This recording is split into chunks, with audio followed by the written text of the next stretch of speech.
أعوذ بالله من الشيطان الرجيم. بسم الله الرحمن الرحيم. ولقد آتينا موسى الكتاب فاختلف فيه ولولا كلمة سبقت من ربك لقضي بينهم وإنهم لفي شك منه مريب. وإن كلا لما ليوفينهم ربك أعمالهم إنه بما يعملون خبير. فاستقم كما أمرت ومن تاب معك ولا تطغوا إنه بما تعملون بصير. ولا تركنوا إلى الذين ظلموا فتمسكوا النار وما لكم من دون الله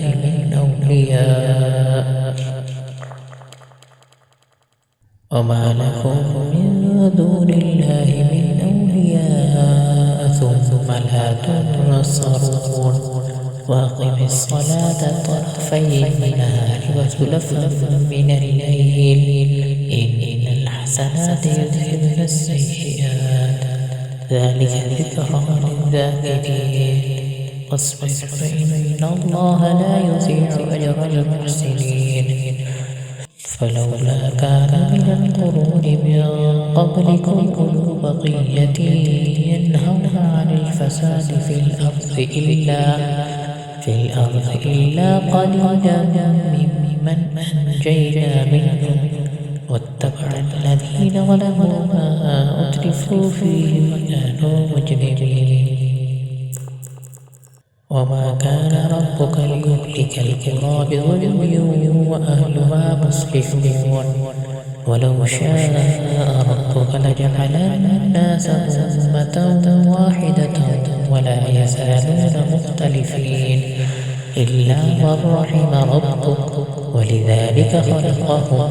وتمت كلمة ربك لأملأن جهنم من الجنة والناس أجمعين. وكلا نقص عليك من أنباء الرسل ما نثبت به فؤادك وجاءك في هذه الحق وموعظة وذكرى للمؤمنين.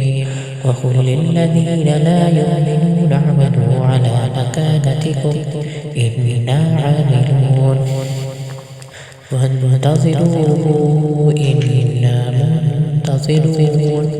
ولله غيب السماوات والأرض وإليه يرجع الأمر كله فاعبده وتوكل عليه وما ربك بغافل عما